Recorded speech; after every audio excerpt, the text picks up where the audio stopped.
Que la gloire, que la paix de notre Seigneur Jésus-Christ soit votre partage. Soyez richement bénis chez vous. Au nom puissant de Jésus-Christ, Jésus-Christ est bon, il est Seigneur. Nous sommes en vie.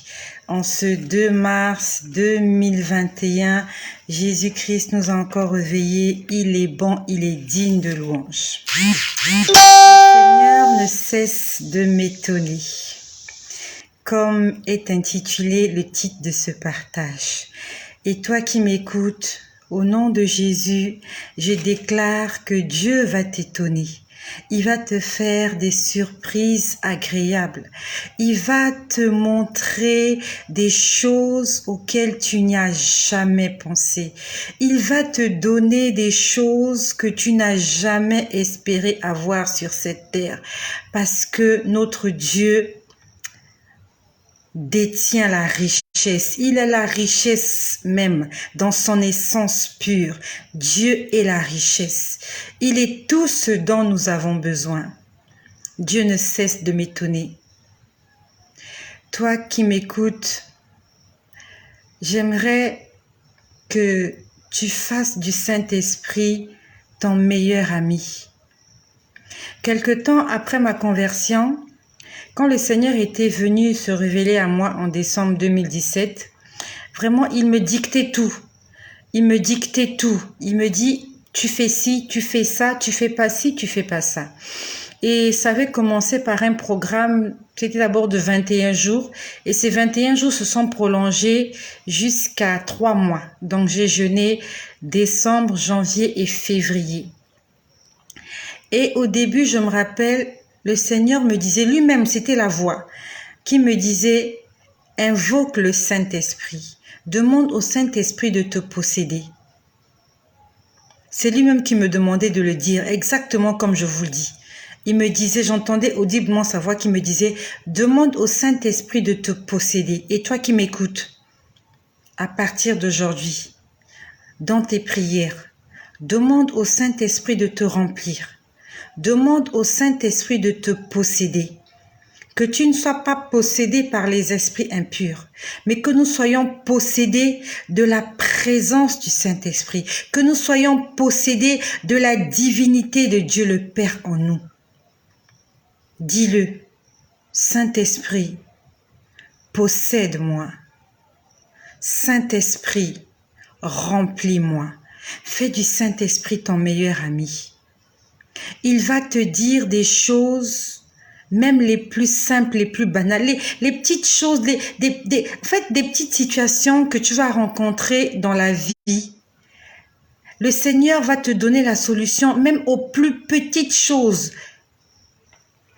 Pourquoi je viens vous faire ce témoignage? Apocalypse 12 au verset 11, il est écrit, « Ils ont vaincu à cause du sang de l'agneau et à cause de la parole de leur témoignage. » Nous avons vaincu Satan, non seulement à cause du sang de l'agneau, à cause du sang de Jésus, mais aussi à cause de la parole de notre témoignage. Le témoignage a une puissance. Témoigner signifie dire ce que Dieu a fait pour toi. Reconnaître et publier, dire publiquement, sans honte, de ce que Dieu a fait dans ta vie. Et je suis venue vous dire ce que Dieu fait dans ma vie. Des choses extraordinaires. Il y a quelque temps de cela, en fait, j'avais égaré un porte-vue, un gros porte-vue. Je l'avais égaré. Et entre-temps, j'en avais besoin parce qu'on m'a demandé des papiers administratifs pour certaines formalités à remplir. Et j'ai cherché ce document dans toute la maison. J'ai cherché, j'ai fouillé, j'ai cherché, j'ai fouillé. J'étais dépassée. Et au fond de moi, j'ai fait une petite prière. J'ai dit, Seigneur, où est-ce que j'ai mis ce porte-document? Seigneur, où est-ce que j'ai mis ce porte-document? Et c'était avant-hier. Nous sommes aujourd'hui mardi. Avant-hier, dimanche, je ne sais plus si c'était dans la nuit ou dans l'après-midi, il me montre que ça se trouvait dans les habits. Il m'a bien montré que c'était dans les habits. Donc, en fait, il m'a indiqué, il m'a donné une ligne de conduite à suivre. Il m'a donné un indice. Donc, il m'a montré le porte-vue dans les habits. Sauf que j'ai beaucoup d'habits. Et j'ai des habits à plusieurs endroits. Donc, je savais pas exactement où chercher. Et j'ai cherché, je cherchais. Et ce soir encore, j'étais en train de chercher parce que je dois retrouver ces documents, ils sont très importants. J'étais en train de prier, j'ai dit, Saint-Esprit, guide-moi là où se trouve ce porte-vue. Tu m'as dit que c'est dans les habits, mais plus où exactement où? Parce que j'ai beaucoup d'habits. Si je me mets à les renverser, ça me prendra beaucoup de temps. Et le Seigneur m'a guidé. Laisse-toi guider par Jésus. Laisse-le te guider. Il y a des moments où ne force plus. Ne cherche plus. Dis-lui juste, Seigneur, fais comme tu veux. Dis-lui juste, Seigneur, fais comme tu veux. Je vis dans une grande maison. Là où je vis, j'ai au moins 15 pièces. Et je ne pouvais pas fouiller dans toutes les pièces. Il y a des vêtements des enfants, il y a les chambres des enfants, il y a beaucoup de choses. Donc j'ai dit, Seigneur, guide-moi parce que j'ai cherché partout. Et le Seigneur m'a guidée. J'étais là. J'ai 2 cuisines. J'ai une cuisine en haut, une cuisine en bas. Et j'étais là dans la cuisine en haut. Il a guidé mon esprit comme ça. Je suis allée enlever un tas d'habits et le porte-document était là. Jésus-Christ est bon, même pour des porte-documents. Il nous facilite la vie.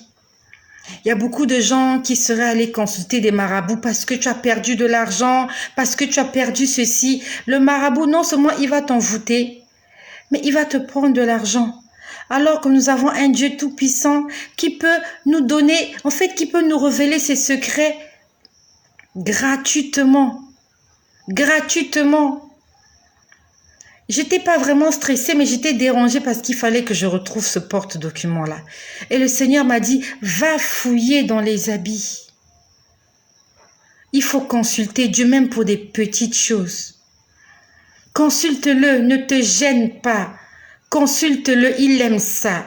Il aime que tu ailles le voir, que tu viennes toquer à sa porte, que tu l'invites, que tu le bipes, que tu formes son numéro. J-E-S-U-S.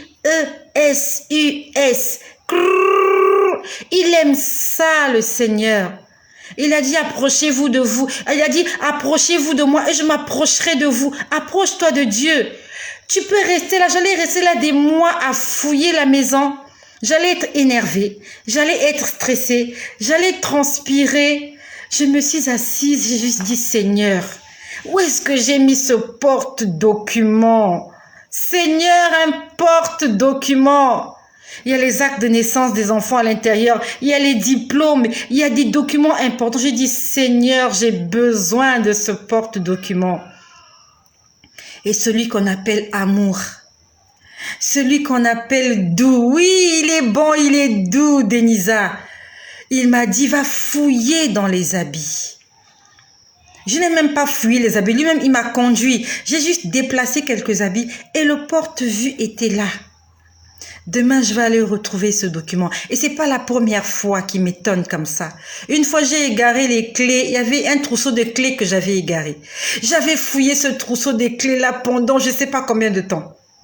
Et ce jour-là, j'étais en prière. Je sais plus si j'avais demandé au Seigneur de me le dire ou pas, je sais plus. Mais le Seigneur, pendant que je priais, il me montre le berceau de l'enfant. En ce temps-là, en fait, ma fille, ma dernière, elle n'a pas vraiment aimé le berceau. Donc, du coup, j'utilisais son berceau comme garde-linge. Donc, on mettait tout à l'intérieur et tout et n'importe quoi. Et le Seigneur, pendant que je priais, il me montre le berceau et il me montre les clés dans le berceau. Dès que j'ai fini la prière, je me suis dirigée vers le berceau. J'ai enlevé quelques vêtements. Le trousseau de clés était là. Jésus-Christ est mon ami. Est-ce que Jésus-Christ est ton ami? Est-ce qu'il est ton meilleur ami? Fais de lui ton meilleur ami. Dans tes prières, dis-lui, Saint-Esprit, possède-moi. N'oublie pas de le dire dans ta prière. Dis-le sans arrêt toute la journée. Saint-Esprit, remplis-moi. Saint-Esprit, possède-moi. Saint-Esprit, remplis-moi. Remplis-moi. Je veux plus de toi, jusqu'à ce que je déborde, jusqu'à ce que je déborde. Souvent quand je parle avec quelqu'un, quand la personne est en train de me mentir, je vois écrit sur sa tête mensonge. Plusieurs fois, ça m'est arrivé. J'étais en train de discuter avec quelqu'un et pendant qu'il parlait, je voyais écrit mensonge, mensonge, mensonge, mensonge, mensonge. Avec le Saint-Esprit, on n'a pas besoin de détecteur de mensonges. Tes enfants vont te mentir, le Seigneur te dira, ils sont en train de mentir. Et mes enfants connaissent. Chez moi, à la maison, les enfants connaissent. Et le Seigneur m'a beaucoup changé. Dans le temps, j'étais très impulsive. J'étais très hard. Le Seigneur m'a appris la maîtrise de soi. Quand les enfants viennent me voir, ils parlent, je le regarde. Je lui dis, je sais que tu es en train de mentir. Souvent, quand je viens, je sais ce qu'ils ont fait.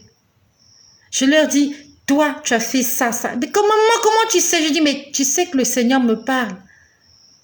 Tu sais que le Seigneur me parle. Souvent, ils veulent me tenter, ils viennent me dire, bon, maman, comme Dieu te parle là, dis-moi, de quelle couleur est mon sous-vêtement? Je leur ai dit, on ne tente pas Dieu comme ça. C'est pas de la magie. Quand Dieu me parle, c'est pour des choses importantes, pas pour me donner la couleur d'un sous-vêtement de quelqu'un.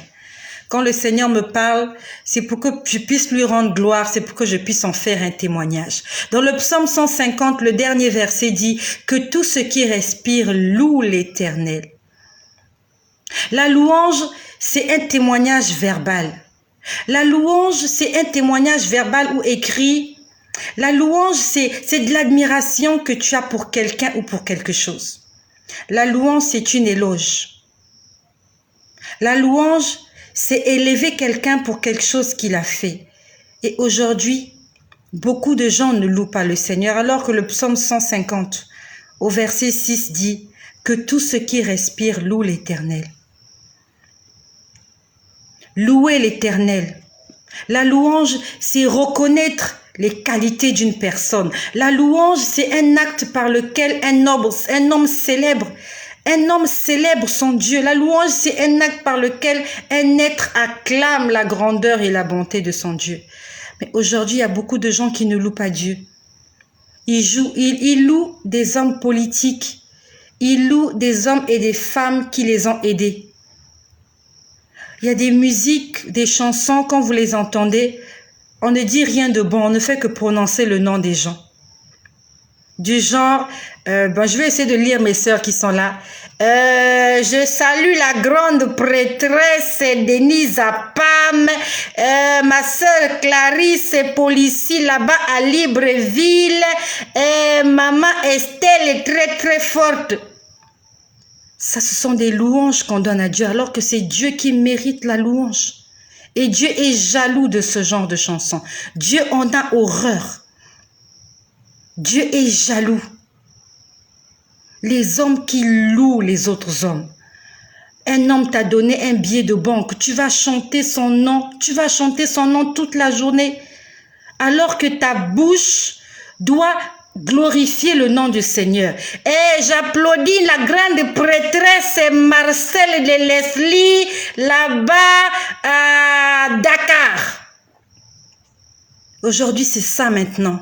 Au lieu que les gens louent le Seigneur, les hommes louent d'autres personnes. Le grand, ceci, cela, au quartier. Le Seigneur a horreur de tout ça. Et un jour, toutes les personnes qui chantent ce genre de chansons, toutes les personnes qui écoutent auront des comptes à rendre. La Bible nous dit que tout ce qui respire, si tu respires, si ton nez là, il y a l'air qui entre et il y a l'air qui sort, alors tu dois louer l'Éternel. Je salue le grand Sarkozy à Washington. Oh Seigneur, que le Seigneur ait pitié de nous. Si tu as ce genre de chansons chez toi, débarrasse-toi de ces chansons. Parce que Dieu est jaloux de tes CD là. Dieu est jaloux de ces choses-là. Dieu ne veut pas entendre ces choses-là. L'année dernière, ou je crois que c'était l'année dernière, dans le service où je travaille, c'est un service en fait, on s'occupe de la documentation et on avait égaré un document. On l'avait fouillé, on ne le retrouvait pas. Et c'était un document très important. Il fallait qu'on puisse le retrouver. Sinon, bref, il y avait un contrôle à faire. Et j'avais fouillé ce document pendant longtemps. Et ce jour-là, j'avais tellement fouillé que je ne savais pas où fouiller. Je suis restée tranquille, je me suis mise en prière. J'ai dit, Seigneur, c'est de mon poste dont il s'agit, c'est de mon travail dont il s'agit. Je serai jugée par rapport à cela. J'ai dit, Seigneur, je t'en supplie, où se trouve ce document? Afin que j'arrête de fouiller, de me faire stresser. Ça faisait au moins 2 ou 3 jours que je fouillais ce document. J'ai dit, Seigneur, où se trouve ce document? Et pendant que j'étais en train de prier à midi, le Seigneur m'a montré exactement la zone que je devais en fait exploiter, la zone où je devais fouiller pour retrouver le document. Et l'après-midi, on avait retrouvé le document. Jésus-Christ est bon. Il est bon. Et s'il t'a fait du bien, viens lui faire des louanges. Viens célébrer son nom. Ne prononce pas les noms des gens dans la rue n'importe comment. Célèbre le nom de ton Dieu. Dieu aime ça. La Bible dit, Dieu siège au milieu de la louange de son peuple. Quand tu te mets à louer, Dieu est là présent. La dernière fois, je vous ai dit comment je chantais. J'ai vu une fenêtre ouverte, j'étais en train de chanter. Mon Jésus, mon Jésus, mon Jésus, je n'ai pas d'autre que toi, Seigneur. Il y avait une fenêtre ouverte sur mon plafond et j'ai vu quelqu'un en train de me guetter. J'ai vu quelqu'un en train de me guetter. Dieu aime la louange. Loue ton Dieu toute la journée. Je vous ai dit comment un soir j'étais en train de chanter. Je me souviens de tout dans ma vie, d'où tu m'as prise jusqu'ici. C'est par une mélodie que je dis merci. Adonai, je veux t'adorer, mon ami. Qu'importe le temps et le jour, je sais que tu es mon appui. Adonai, j'ai vu le ciel, il y avait des gens qui me regardaient. Il y avait des gens qui étaient en train de me regarder, moi, Estelle.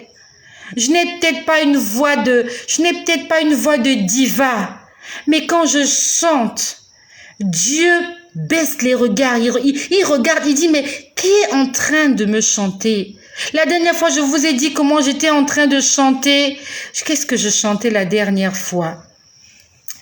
La chanson de Il est bon. Je sais plus. Je chantais la chanson là et j'ai vu comment j'étais habillée en robe de princesse, avec une couronne sur la tête, avec un bandeau bleu ici et les bords étaient argentés. Et on était en train de me faire les cheveux. Je me suis retrouvée comme sur un podium, c'est incroyable. Il faut louer ton Dieu. Ne loue pas les grands prêtres, ne loue pas les je ne sais pas qui habitent à Paris, à Londres, je ne sais pas quoi, des gens qui trafiquent la drogue, qui font n'importe quoi. Et c'est eux qu'on chante dans les chansons. C'est maintenant ça. C'est maintenant ça dans les chansons. Je salue la grande Leslie là-bas à Dakar. Et très très très forte. C'est quoi ça? Qu'est-ce que c'est? Dieu a horreur de toutes ces choses. Dieu a horreur de toutes ces choses, qu'on puisse louer les hommes. La louange est prévue. La louange est réservée pour notre Dieu. Parce que c'est celui-là qui veille sur nous. C'est celui-là qui nous donne le souffle de vie. Jésus-Christ, le Fils de Dieu. Et c'est lui que tu dois louer. Ta bouche doit louer le Seigneur. Le Seigneur t'a donné une bouche afin qu'avec ta bouche, que tu puisses le louer. Que tu puisses faire des choses qu'il aime. Que tu puisses faire des choses qu'il agrée.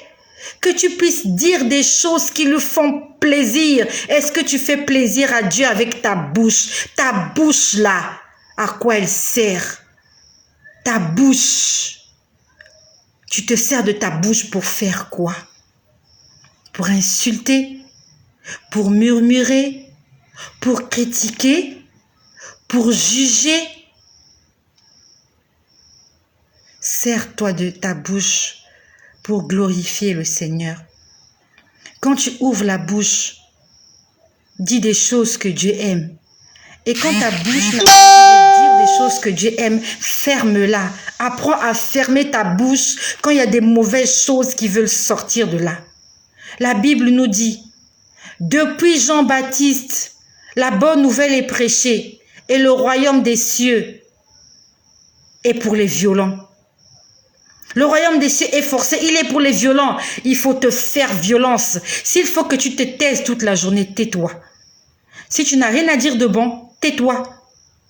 Vaut mieux pour toi que tu ne dises rien au lieu que tu dises des bêtises. Tu n'as rien à dire, tais-toi. Si tu as quelque chose à dire, loue ton Dieu. Repos de mon âme et mon appui. Adonai, même les petites choses, le Seigneur me le dit, les petites choses de rien du tout, des choses, en fait les choses que les gens banalisent. Ils banalisent les petites choses de rien du tout. Ils te montrent là où se trouve le porte-document. Ils te montrent là où tu as laissé ton trousseau de clés. Ils te montrent là où là où se trouve le papier que tu es en train de chercher. Il s'appelle Saint-Esprit. On dit que le Saint-Esprit vous conduira dans toute la vérité. Il va vous conduire. Il te conduira. Tu as besoin d'un travail, le Saint-Esprit te dira, va à tel endroit, postule, on va t'engager là-bas. Tu as besoin de quelque chose, le Saint-Esprit dira, regarde, va fouiller à cet endroit, sur l'étagère là, deuxième tiroir, à gauche là, c'est là que tu l'as oublié. Tu as besoin de quelque chose, invoque le Saint-Esprit. Fais du Saint-Esprit ton ami. Réjouis le cœur de Dieu avec ta bouche. Car la louange, c'est Dieu qui mérite la louange. Ce ne sont pas les grands prêtres et les grandes prêtresses, les sapeurs, les sapeuses, les mignons garçons. Non, ils vont mourir tous ces gens-là. Ils vont mourir, ils vont être enterrés. Il n'y a qu'un seul qui mérite la louange, qui mérite l'adoration, qui mérite la gloire, qui mérite la puissance, qui mérite l'excellence. Jésus-Christ, il est Seigneur, il est Dieu et il mérite que nous puissions le louer, l'adorer et chanter en son honneur toute la journée, toute la nuit. Soyez bénis chez vous. Utilise ta bouche pour chanter des louanges à l'Éternel. Dans tes prières, invoque le Saint-Esprit dans ta vie. Demande au Saint-Esprit de te remplir de sa présence. Demande au Saint-Esprit de te posséder. Soyez bénis chez vous et que le nom de Jésus-Christ soit glorifié.